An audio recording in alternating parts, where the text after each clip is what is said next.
Good evening. If you're a single parent out there, you're probably still scared witless that you've got a government in Victoria not noted for its sympathy towards welfare cases. If you're a single parent and they offer you a job and you don't take it, they'll take away your kids. Let's see how the minister defends himself on this one after the initial stories. How about that? Oh, first here's Ted with a rundown. Alberta is the unhappiest province in Canada. Tough times and no help from Ottawa. Meet Ted Byfield, president and chairman of Western Magazine, Western Canada's weekly news magazine. He's on the set with Webster. But first, Claude Richmond's enemies say welfare parents are being warned to take jobs offered or risk the loss of their children. Has the infamous threat of the shovel returned to social services in the province? Webster asks Claude Richmond, Minister of Social Services and Housing. It is a fact, though, that when you made your announcement about finding jobs for employables on social welfare, you linked it in with what many people, especially those underprivileged, took as an implied threat that if they don't take the jobs offered to them, you'll seize their kids. Work, or if you starve, work, and if you don't take the jobs, we'll take you off welfare and your kids will starve and we'll seize them. Now, what do you have to say about that? Well, either you put it very badly in the initial release or you've been grossly misunderstood. Well, Jack, that headline is absolute nonsense. I don't know how they can link the two up. We're talking about two different things. What we have, first of all, are about 80,000 employable people in this province on income assistance. On welfare. Let's call it welfare. On welfare, sure. Okay. And it's our job and their desire, for the most part, to get off of welfare. All we're doing is computerizing a program that can assist them to do that. We'll come to the program in a little while, but how come the two things got tied together? How come it said work or you'll lose your kids? Well, it's a very thin thread that tied that together. The line of questioning went, if they keep refusing jobs, Mr. Minister, will you cut them off income assistance? And you said yes. I said the policy is that now. We do that now. One of the mandates is when you're on welfare, you're supposed to be actively seeking employment. And if you keep turning down jobs, there's a good chance that, yes, we may cut you off. How many people have you done that to, though? Oh. Hey, you refused a job 3 or 4 times. Do you then say no welfare and take their kids? Have you done that? No, we don't say no welfare and take their kids. You're linking two entirely different things. We've cut off very, very few people. I can't even give you a number. It's so small. So the position now is, before we get down to detail, if any welfare recipient refuses a job, you will not, in any circumstances, seize their kids. Is that correct? That's correct. We take each case on its own merit, and the last resort that any social worker does, the toughest decision they make, Jack, is when a child is deemed to be at risk for fear of sexual abuse or physical abuse or whatever, they go in and take children. Then or starvation. Or starvation. Then the court has to decide whether that social worker made the correct decision. It's the courts that make those decisions, not us. So no matter how you explain this scheme, there is no danger of people who refuse the employable jobs losing their kids for that reason. Absolutely not. And all they've done with a headline and an editorial like that is create anxiety out there unnecessarily. Why they would do it is beyond me. Now, I remember the old social credit days when we had little job finder searches. Gallardi had one, Grace had one, Van der Zam had one, and they never amounted to a hill of beans. Nobody ever got any jobs out of them, really, except maybe a $3 an hour shovel job well publicized. No. What is your new scheme? We get a few people up, but we work with the federal government, the Ministry of Labor in our own province, the Ministry of Advanced Education and Job Training, and yes, through Job Track, we do get a few off. But the computer now can do for us in seconds what takes hours and hours of searching to do. All right, computer. You gave out a $300,000 contract the other day for a computerized software, etc., for a pilot program. Tell me about the pilot program. What we're doing is getting the program up and running in 2 places, one in the Lower Mainland here in Surrey, White Rock, and in Kamloops. We have a total of 3,700 employable people, 2,200 in Surrey, 1,500 in Kamloops. And if we get the program up and running, which we will in 2 or 3 months, and it works well, we will expand it province-wide. Okay, so the computer program shows up against their eligibility for welfare a job, right? Yes, to match their skills and their abilities with what may be available in the workplace. Many of these are semi-skilled or unskilled jobs, are they not? Yes, many of them are. Okay, then what happens? They get the job and they come off welfare. Well, of course, and if the job is somewhere else in the province, we'll even assist them to locate. All we're doing is making it easier for them to get off welfare. Is it not a fact, though, that a $4 an hour job gives oh, by the way, 35,000 single parents are on welfare in this province, That's right. The largest single block of employables are single parents. with one or more children. Correct.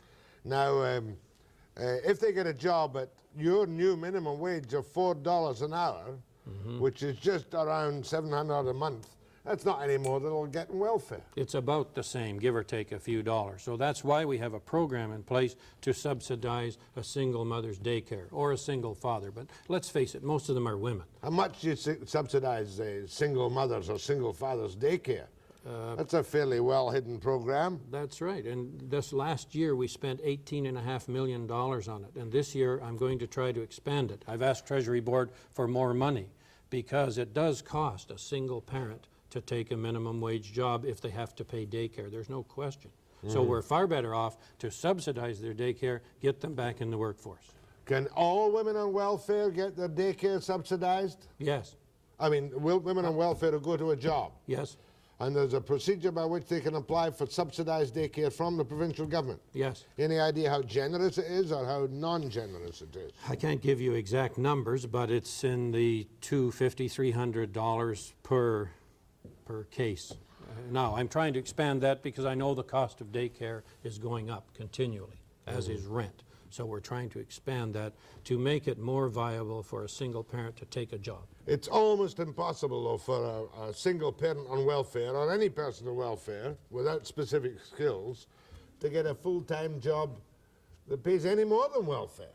It is difficult. That's one of the other reasons this computer will match them up to training programs. If they're not qualified and there are no jobs there, we'll match them to the proper training program and at least try to qualify them for work.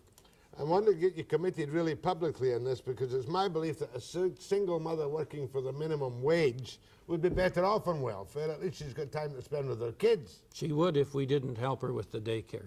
That's why many of them stay on welfare, because at a minimum wage, they'd be better to stay home. So that's why we help them with their daycare so they can get back into the workforce. So now, did you alter the program from the beginning? In your first announcement, was it going to be mandatory that they had to take part in the program? No, we didn't change a thing, and I made it very clear to the province reporter that there is no change in philosophy. We're just computerizing it. The statements of a crackdown, etc., are their own words. There's no such thing as a crackdown. But no, the point I'm making is that was 3,700 employables in Surrey, White Rock and Kamloops your first number or a reduced number? No, it's the number we've gone with right from the start, and it's voluntary. And now, okay, I'm a single mother on welfare, if you can imagine it, and you offer me 3, 4, 5 jobs and I turn them down. Will you not take me off welfare then? Well, I guess we'd have to look at each case. You'd have to have a reason for turning them down. If you're employable and you just don't want to work, there would have to be a reason. But most people on welfare, Jack, they want to get off those But the rolls. point I'm making is that down the road, if I am a really awkward single parent or welfare case who turns down these voluntary jobs, you might well call me in and say, that's it, Webster, off welfare. No, because your 2 kids are better off with you than they are anywhere else. They're still better off with you. And cheaper for the government. And cheaper. Why do we want to take children? That's the other thing. The Vancouver province seems to have a feeling that we love taking people's children. It's the last thing we want to do. They're far better off in the home if they're safe, if they're not at risk.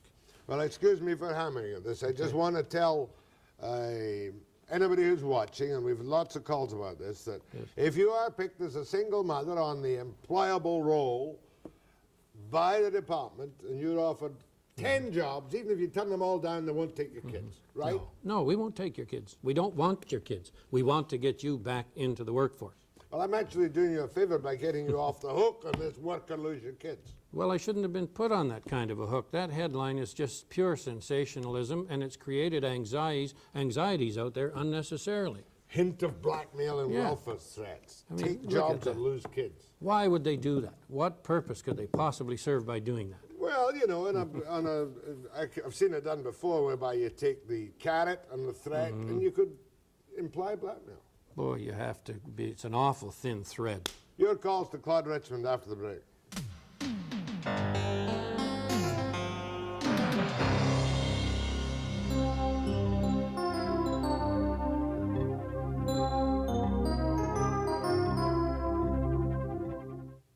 So said Webster to Claude Richmond, the Minister of Social Services. They don't call you Human Resources anymore. Right. Children will only be seized for the same reasons as in the past, excluding the reason that you've turned down a job. Always. The only criteria we have for ever apprehending a child is the safety of that child. And the welfare. Is the child at risk? Sexual abuse, Physical abuse, physical abuse, malnutrition, malnutrition, yes, alcoholic parents, Alcoholic. all the old happy reasons with dope, which all the rest of it. we're all very familiar. Then, very important point though, we only make the initial move, the experienced social worker, then a judge within 7 days makes the determination after looking at all the evidence on both sides whether that decision is to be upheld or whether the child is to go back to the home. That's the best insurance policy for the public, because, boy, your department would look real stupid if you seized somebody's children because they hadn't taken a job and that was your only reason. We would never do that. I don't know how they could arrive at that conclusion. We're just making the point clear. What is the daycare rate for a woman on welfare who gets a job or takes a job or is allocated a job in the pilot computer program? It varies according to the age of the child, but the most expensive is the infant to 3 years old, and it's $214 per month per child. Per child? Yes. Which is paid by you to the daycare center, is it? No, we pay it to the mother so she can choose where she wants her children to If this pilot scheme works and it can bring up the person receiving income assistance, it can bring up the potential jobs, her or his qualifications, if it works, do you really plan to cover everybody in the province for it be. Yes, we do. who's on income assistance? If we can reduce the rolls, Jack, by even 5% or 10%, it will have done its job. Well, with the economy in the present state, you don't have an awful big chance at the moment, do you? Not a great chance. No, but we're doing what we can. How much was your budget last year in human resources? $1.5 billion. $1.5 billion. That's right. Is that enough if you get that this year to keep your programs going? No, I need a little more. I've got to go after some more money for this daycare subsidy we talked about, and I need a little more money for shelter aid because rents are going up, and I need some more shelter aid money. Because there's been no major increase in social welfare in this province for 4 years. That's correct. A small increase earlier in late '86. I managed to get some through because the caseload went down, but I need some more money. Well, let's see how the public reacts to you. Go ahead, please. Yes, gentlemen. I was wondering if one of the problems that we're facing here might be the definition of employability that the ministry uses. As I understand it, any woman with a child over 6 months or 2 children under the age of 12 is considered to be employable. And I'm imagining a lot of women with babies 7 months may also want to stay home. I'm wondering if maybe they should raise that age to at least 3, because 3 is the normal age range for a group daycare center where you've got a little more in the marketplace being offered for daycare places, or if maybe we should just let them stay home till the children reach kindergarten age 5, if that is their choice. Well, you may bring up a valid point. You have to draw the line somewhere and That's say right. that the mother is now employable again. Most single parents, by the way, the vast majority, and the vast majority of the employable people, they want to get back into the workforce. Mind you, thank you. If your government manages to cut down on abortions, you may well have many more single parents. Jack, that's a whole new subject and a whole different ministry. But I've got to ask you, are you a pro-lifer? I've got to tell you one thing before I answer that. We have 3,500 couples registered with my ministry wanting babies right now. 3,500. 3,500? Yes. And they can't get babies to adopt. Well, answer my question, because Mr. Van der Zand told me the other day that more than half of his cabinet he thinks are pro-lifers. I don't know. He's never taken a poll to ask us. Well, so he you're told gonna, me. He you told want to me. do it on the air You're now. right. You want to take a poll. Why not? Basically, yes, I'm a pro-lifer. That's 3. Van der Zand, Dewey. But that's a pretty tough question to throw out and just answer yes or no. Why is it tough? You ask me. Yeah, are you a pro-lifer? No, I'm a pro-choicer. Are you? Well, why don't we do a program on that one night, and I'll interview you. It's a nightmare. I know. Because there are arguments on both sides. I know, and good arguments on both sides. Go ahead, please. Hi, Jack. I guess if Claude Richmond's pro-life, you must be anti-life, really, not pro-choice. But my question is relating more to the whole situation of the reporting on this. Marjorie Nichols' Friday column put words in Claude Richmond's mouth. And Mr. Richmond, she states, and I quote from Friday's paper, that the Minister of Welfare has said the state stands at the ready to seize the children of welfare recipients who refuse to go to work. Is there any way, shape, or form that you made any remote statements like that? It doesn't mesh with what you're saying today. No, not even close. Well, that's what you seem like a very reasonable man. I'm pleased you're the Minister of Welfare. Look, I raised three. I don't understand. I how raised Marjorie three Nichols- children of my own, sir, and I'm not some sort of monster who wants to seize people's children. The last thing we want to do in social services is seize anybody's children. But the ministry must stand by, always on guard, to seize children in need of protection. I understand. Sure. My main question is this. Why is it that the news media is constantly focusing on the fact that they are stating as if it's welfare policy that single mothers are going to be forced out to head out to work at the minimum wage jobs? Are there any guidelines in your ministry, Mr. Richmond, that will perhaps be looking for jobs that are slightly more than $4 an hour, maybe even 5 or 6? Of course, we're looking Starter? for any I mean, kind it of... isn't your intention to force everybody out to work at minimum wage, surely, and I don't believe that. Well, of course it's not. We're looking for any kind of employment out there for people to get them off welfare, failing that to get them into a training program. All right, if I'm in Kamloops and a job turns up in Prince George for my qualifications, and I'm a welfare case, I can't even afford to go there. We will assist you to go there if it's a permanent job. We'll get you The there. other thing is that Marjorie Nichols goes on to state that the government believes that the state should have no obligation to provide adequate daycare services to single parents who do get jobs. And you're saying that you've been doing this, and I know you've been doing this. We spent Where are these reporters? Go on, getting carry on, off? Claude. We spent $18.5 million on that very program Thank you, last sir. year. Thank you, sir. Had a good whack at it. Go ahead, please. Hello, Mr. Richmond. I'd first like to say I think welfare rates should be raised still more and considerably. And a question for you, Jack. I'm hoping that you'll take a camera down to the province and start asking them some hard questions and asking maybe some of your the listeners who've bought the province with this phony headline, if they feel a little insulted and defrauded. No, I won't do that. Why Thank you not? very much. None of my business. I just do my own It is. stick, It's my own everybody's way, business. like it or lump it, watch it or not. Unless I'm terribly interested. Go ahead, please.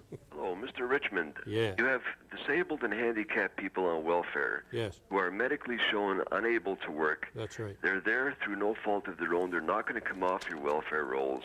Why are they living so far below the poverty level? Why shouldn't they get at least the equivalent of what they would make if they were able to work at the minimum wage, which would still keep them below the poverty level, but at least enable them to live a little better? Well, first of all, I'm glad you make the distinction because the program we're talking about is strictly for employable people, of which there are 80,000. There are some 240,000 counting children and handicapped on welfare, if you like, and through no fault of their own. And we do pay handicapped people more than we do others. Now, I can't give you exact numbers because it varies from case to case, but they do get considerably more than employable people. Thank you. Go ahead, please.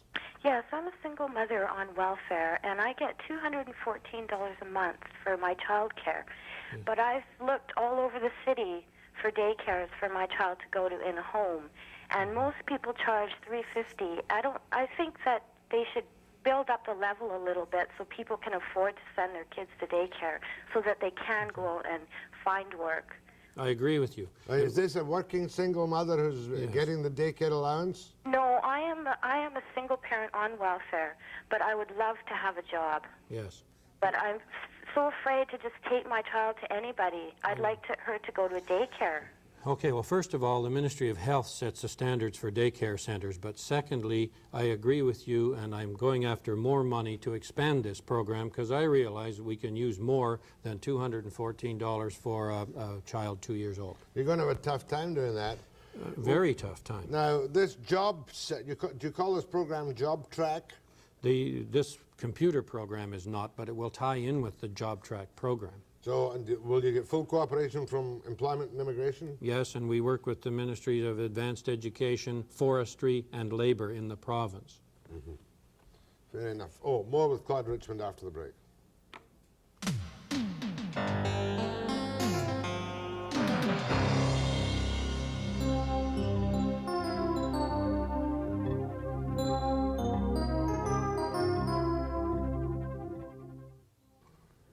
Well, we've got your promise written on tape that no matter how many jobs a welfare case turns down, that you will take no action against the children for the reason of having children, even if you stop their welfare. And the reason it doesn't bother me to say that is because by far the largest percentage of people, they want off welfare. They want to get back to work.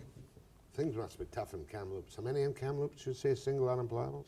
Not necessarily single, 1,500 employables. 1,500 employables. Yes, unemployment rate there that's still unacceptably high. It's about 18%. Go ahead, please. Yes, Mr. Richmond, I was wondering if you could put your MLA's hat on for Kamloops for a minute. Oh. In particular, I'm asking about the welfare of one of your constituents, and that's the BC Lotteries Corporation, the building in particular that they're housed. The building was purchased for $3 million by the Cooper family, yet the BC Lotteries Corporation poured $7.5 million in renovations into a building that they won't own at the end of the lease. Can you explain that arrangement to me by any chance? Well, I can't give you all the details of it, but and I think I recognize the voice, but I'm not sure. But the thing is, they're renting that space at a ridiculously low figure, and they do have an option to purchase. If I can just add one. Okay, listen, I like to know. Can I add just one thing on this, Jack? Gus Simonis, the chairman of the Lottery Corporations, in front of the Public Accounts Committee last year, called himself a captive tenant. He didn't even participate in the negotiations on that lease. Okay, I'll take it up another time if you send me the stuff, but I'm dealing with a welfare issue tonight, like it or lump it. Go ahead, please. Hello, Jack. Yes. I'd like to bring up a point that if people have to be taken off welfare because they don't accept jobs for the reason that the wage is so low, then why doesn't welfare make up the difference for a $4 an hour wage and bring it up to what they need? He's talking about a sliding scale of welfare related to income. That has never really been tried. We've talked about it and tried. Very difficult to implement. There's a lot of merit to what the gentleman says, but it's pretty tough then, because then you'd have other people who have never been on welfare saying, well, you should subsidize my wage as well. Yeah, where do you that stop reason that? as that's why I'm not taking the job, because I'm making less than welfare. Well, no, you can't make less than welfare. You can make pretty close to it, but you can't make less. Yeah. You can't. Are you make on less. welfare, caller? No, I'm not. No. Okay, bye, thank you. Go ahead, please. Yes, Mr. Webster, has Mr. Richmond taken into consideration that when a person does go off welfare to work, and if they're going to work at, say, even $5 an hour, a mother with one child, she doesn't only face, say, daycare expenses, she faces medical, dental, transportation, That's right. and clothing to work. I mean, $9 an hour isn't even going to cover those things. No, you're exactly right. The costs do go up. That's why we must subsidize at least the daycare so that that person can get back into the workforce. In fact, the only answer But that does not help a mother whose child is doesn't require daycare. And also, Well, if a you mother don't- with one child, say a mother with a child of 6 months, gets exactly the same clothing or the same food allowance as a mother with a teenager, which is grossly unfair. Thanks, ma'am. You're well aware of that, I'm sure. Sure, very much aware. Go ahead from Castlegar. Yes, it seems like his attitude is sort of against the family unit. To me, I think one member should always be allowed to be with the children if it's possible at all. Like this is raised by the state program. It's almost a communistic type of thing. Oh, come on. You could take these jobs and give them to the kids that are just coming out of school and stuff, that they learn not to work. They learn to go on welfare. They are the people that you should be getting the jobs for, not the mothers, and we need this family units. Well, as I've said off air and on air to Mr. Webster, the people best equipped to look after any children are the families. We endeavor in any case, even abuse cases, to get the child back with the family as quick as possible. And by far the best thing we've got going for us, and if we can keep it together, is the family unit. But we're talking in 35,000 of these cases with single parents who want to get off. More important to put it on Well, they want to get off of welfare and better themselves and get back into the workforce. And The only answer is an But put improvement it in the on- economy. well, the best friend that we all have is a good, thriving economy. Go ahead, please. Yes, I'd like to make a point that there's a lot of people out there that want the welfare rates increased, and if we keep increasing the welfare rates, no one's going to even want a job. Well, you do make a point there. You can get them so high that people will not take jobs. We almost face that in some cases with UIC, which is a federal program where a person can make more than taking a $6 or $7 an hour job pumping gas. Exactly, They will and stay I on know, I UIC. really do know that there are jobs out there that you can get at $4 or $5 an hour. And 6 and 7. Right, exactly. Yes, there are lots. You make But a you've good got to point. be making the maximum to get the maximum in UIC, to get the $300 a week. You've got to be making the That's maximum. right. And your point is that they won't go for any less jobs. They won't come down to the $7 an hour job. You can hardly blame them. That's right. Well, Forget's majority report really recommends a lot of slashing of eligibilities and amounts. Yes. Perhaps your government will support Forget's thrust. Well, I'm going to Ottawa tomorrow to meet with Mr. Epp and the other provincial ministers to discuss many, many programs, child care, and all the rest that impact on the province. Go ahead from Victoria. Yes, I didn't even make this a collect call because I figured it was important enough to talk to Mr. Richmond, and I've had great difficulty trying to get through on your collect line. Send me I'd like the to know why, when somebody is declared medically unable, unemployable, and is on welfare, that the rate remains the same when people who are classed as handicapped get a higher rate. Well, I know that, and one of the battles we fight all the time, of course, is with people trying to get themselves declared handicapped so that they can get the increase in rate. And we have this constantly, and they're appealed constantly. Maybe it's a temporary medical setback, and you're not permanently handicapped. But each case is taken on its own merits, and naturally, everyone would like to be at the disabled or handicapped rate. Let me ask this woman, are you medically unemployable? Yes, I am. How much you get? I have 3 teenagers. I get $9.35 a month. How much would you get if you were handicapped? Disabled, officially disabled? Over 1,000. More than 1,000? Yeah. That seems a bit cruel, doesn't it? Well, you see, I have arthritis, and I have good days and I have bad days. And sometimes I'm fine, and sometimes I'm not. Sometimes I'm not even able to maintain my own house, and I can't even get help with that. She appeals, does she? What we do is put it to a tribunal of her peers in the community, and they make the decision. Of her peers? Yes, 3 citizens in the community make the decision. Of my peers, people who are on welfare themselves and in the same kind of situation, or people who are business executives for some major corporation? People in the community, not necessarily on welfare. Have you appealed? I haven't been told about this. Okay, you've been told about it now. Tell the office that Claude Richmond told you to inquire about it. Yes. Go ahead, please. Yes, I'm 25 years old, and I have my own business in New Westminster. It's a esthetician business. And I can tell you of 10 to 20 women, if not more, who come in and spend anywhere from $40 to $100 on nails and facials. They've even wanted to cash their checks with me. They want to leave their kids with me, so after they get all beautified, they can go down to the bars and go whoring, so to speak. No, I'm not kidding. They've told me this. And I've even asked them, I say, why do you have children? Why, they're unmarried, obviously. Why do they have kids?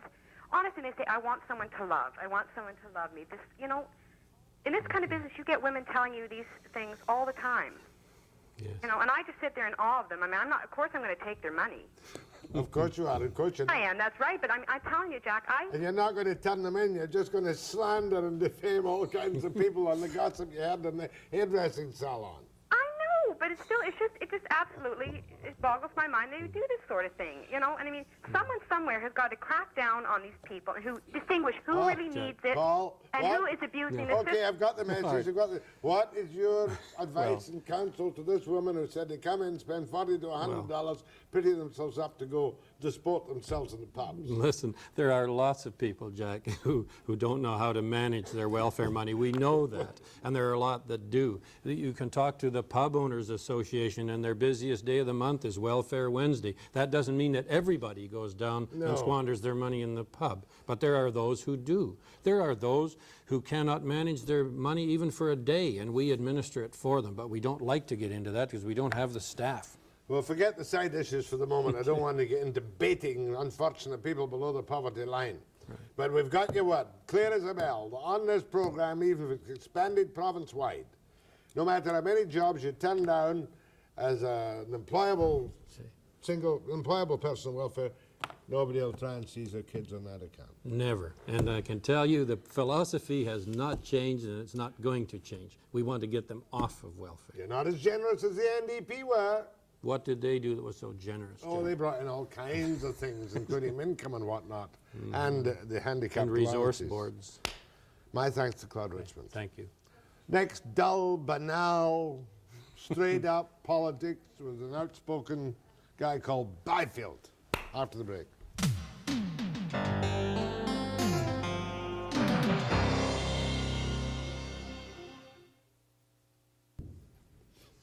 This is my friend Ted Byfield. How long since you brought out your Western Report, the magazine? Western Report's been out That's for a year. That's what I said. I said Western 1 year. Report. Well, we got Alberta Report. We've had it for nearly 13 years. You changed it from Alberta Report to Western Report. No, it's Alberta Report in Alberta, and it's Western Report everywhere else in the West. Okay, Ted, you're an old newspaper man. You're an expert observer on political affairs. Absolutely. I hear you on a certain national network program when I can't avoid it, and I got mad at them the other day when they were talking about the 15% tax. Let me see some tears from you about the ghastly, disastrous fate of Alberta and why it's in such bad shape. All right, I'll try my best to weep. Alberta is in far worse shape than most people know. We got at least 25,000 out of work in the last couple of months at Calgary, last 6 months. There really isn't a lot of hope in sight unless the Americans run out of natural gas and unless they, which isn't too likely, and they may put a tariff on that. And our farm sector is in even worse shape than our oil and gas sector. So the big, rich Alberta is suddenly back to where we were 30, 40 years ago.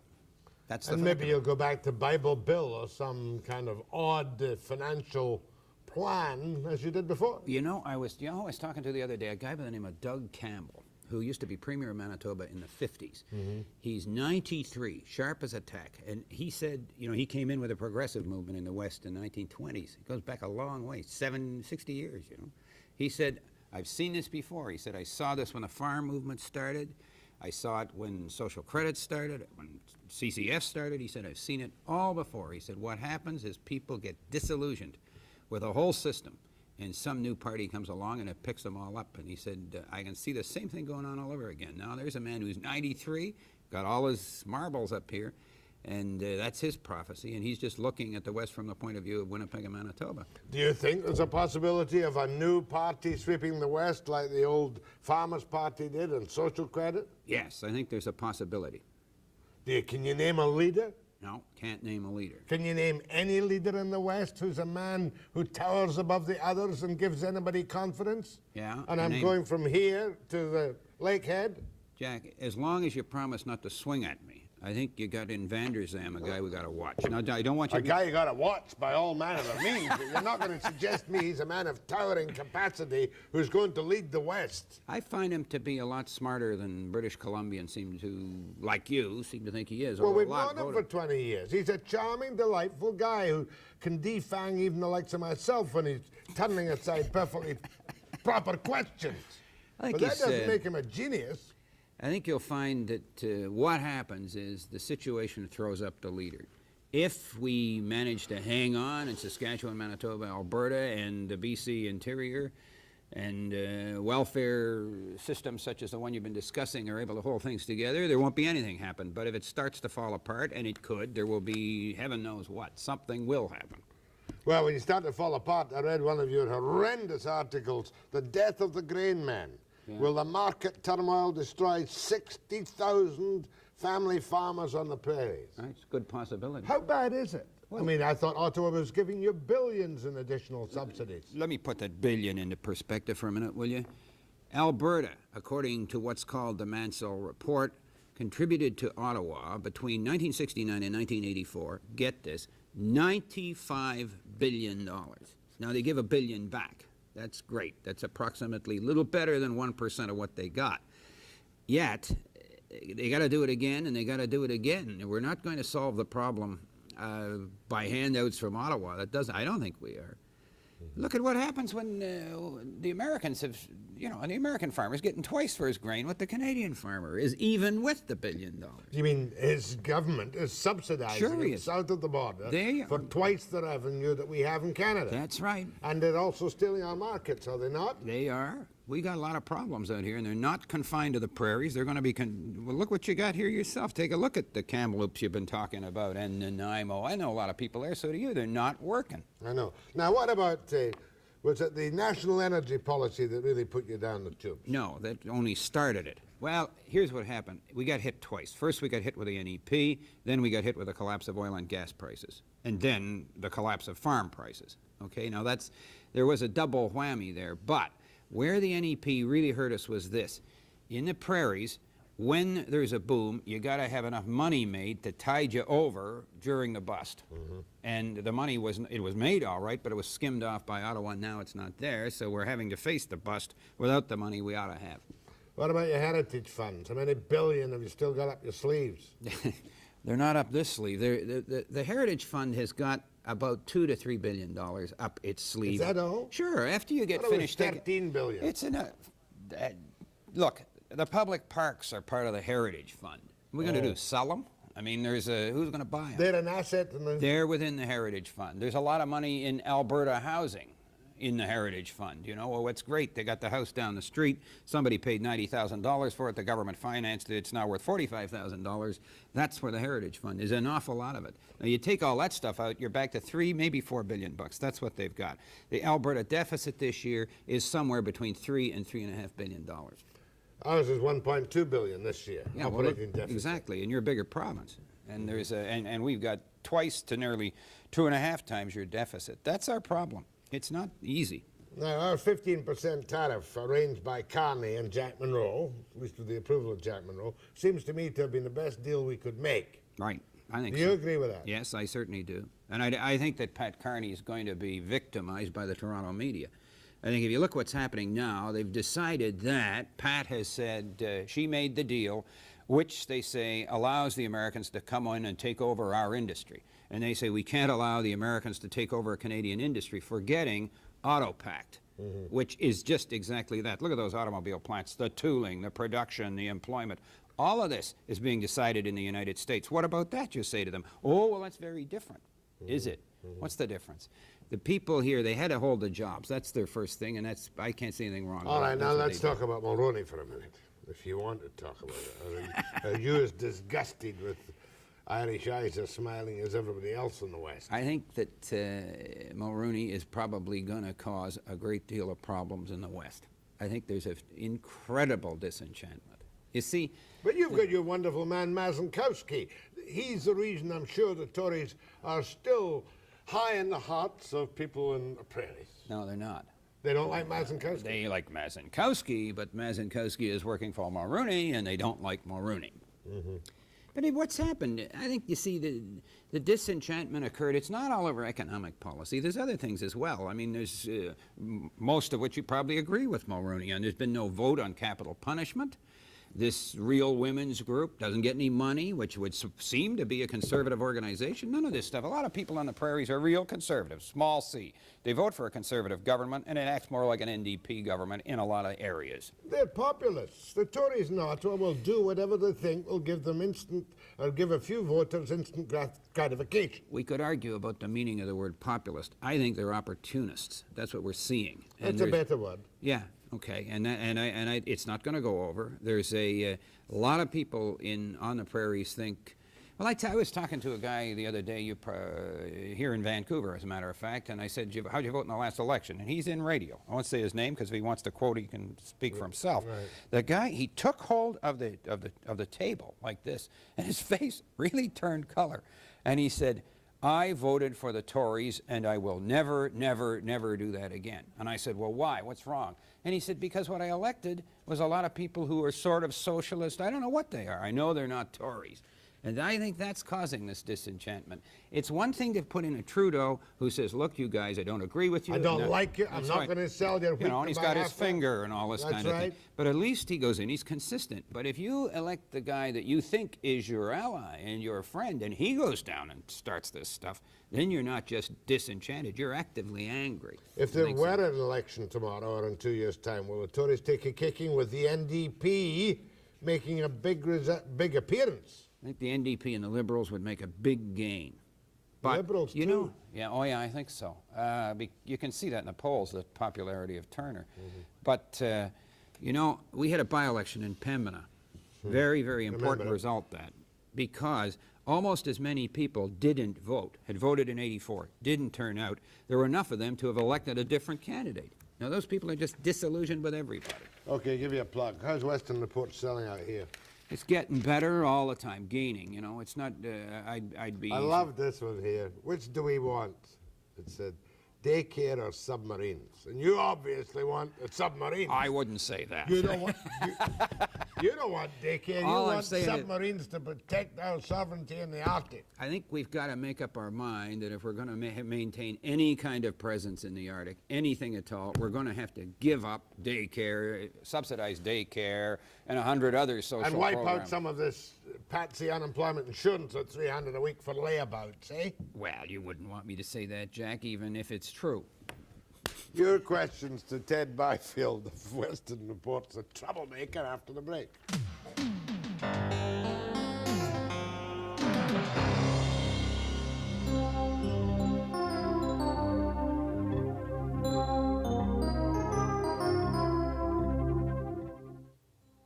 Yeah, How old are you, Ted? 58? You're going to make a fortune in Alberta Reports and Western Reports. Oh, yeah, I am sure of that. You live in Calgary? Edmonton. Oh, Edmonton. Yes, Edmonton. What do you call these people? Gazmesian? Gurmesian is what you call them. You wouldn't have them. They tried to get into Burnaby. You kept them out. I'm sure glad he didn't come in. They would have upset our plan. That's because you got so much out here, you see. We in Edmonton are proud of the West Edmonton Mall. Is it going all right? Oh, I don't know whether it's going all right. It's going. There's Making a nothing like it fortune. any place I've ever Did it heard. ruin downtown Edmonton? It's going to have a good crack at it, yeah. See, you've got to tell me the truth. You wish you'd never had it, don't you? I never said that. I never said that. Go ahead, please. Mr. Byfield. Yes. First of all, I'd like to urge all British Columbians to, this might be a little bit of a plug, but to subscribe to the Western Report, get a Here, here. realistic view of the issues in Canada. Secondly, I'd like to know when you're going to get into politics. I'm never going to get into politics. You're in them now. That's You right. maybe get Jack Webster and I Webster are. We're and just Ted talking Byfield about in the starting same another riding. party Have a here. real I got life. Alberta, he's got BC. We can take the country. But you've never campaigned, you've never run for a No, I never under a dog catcher. newspaper man. That's right. Couldn't stand the responsibility, could you? It's far better to comment on the scene, and critics are more fun than performers, I think. I'm the world's best second guesser. Go ahead from Kelowna. Yeah, hello, Ted. Hello. Good afternoon, Jack. Yeah. I was a resident of Calgary for 36 years. I agree with what Ted says, and I would just like to say that there are people around that could take over. Peter Pocklington, for one. His tax reforms, equalization, everybody's taxed the same. And as far as the Alberta Heritage Fund, the money was lent out all over. Do we get it back? No. I live here now. I like it here. As far as the prices of oil and gas, I can go down to Toronto and buy gas cheaper than I can in Calgary or Edmonton.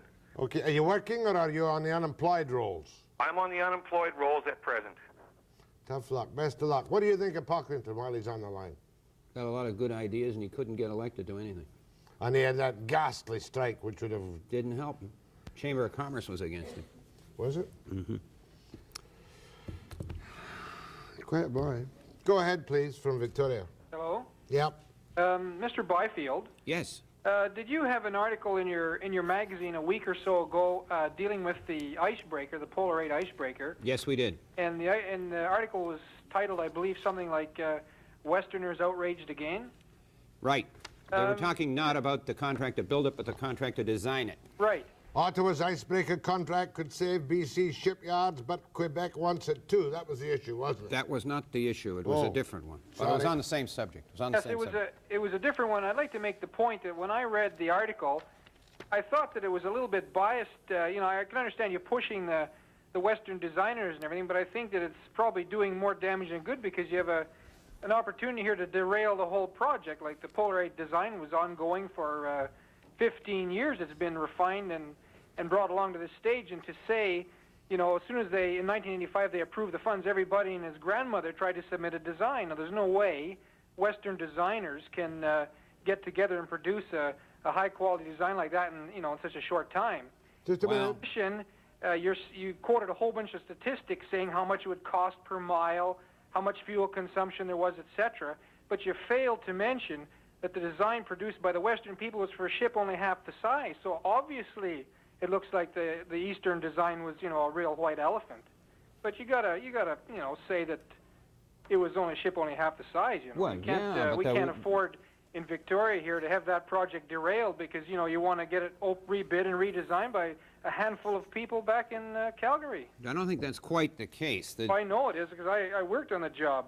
Well, I think that what the Western designers said was for half the money, they would get a ship that goes twice as fast, something like 16 times as far, but doesn't have a swimming pool and an indoor auditorium for the crew. Well, you make it sound like a cruise ship. If you put people up in the Arctic for 200 days, you're going to have to make darn sure they've got something to do up there.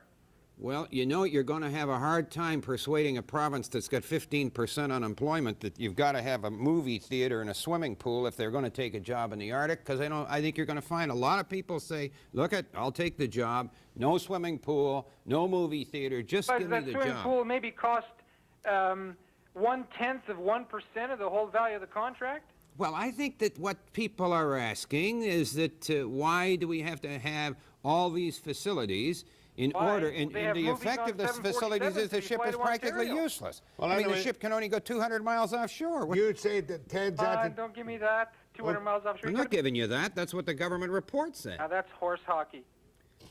Well, you were working on the design, were you? Yes, I was. And now you're out of a job. Well, that's correct. And I'd say that... you'd say that the ongoing finished design is the one that should be used. No, absolutely not. One of the major things that we've been trying to do with the Polaroid icebreaker was to capture some of the foreign contracts. For example, the Soviet Union, every time they want an icebreaker, they don't make their own. They call up the Finns and say, hey, we want 2 of those and 1 of those. And if we can put in a good design, we can compete with Hold the on, Finns. will you? Take his number off the air. He might be useful. Well, there's a guy that reads your paper. Right. There's a guy he seems to have read he's a reader. Seems to have read it from cover to cover, doesn't he? Listen, Ted, I started to read your paper too, and it certainly gives me a lot of background from the right of centre, which I don't normally get. Jack, I'm actually a left-wing liberal. You can tell that from the paper. It's just... Don't believe a word of it. My thanks to Ted Byfield. Western Report, the name of the publication. A man of some wit and knowledge. I'll be back after the break.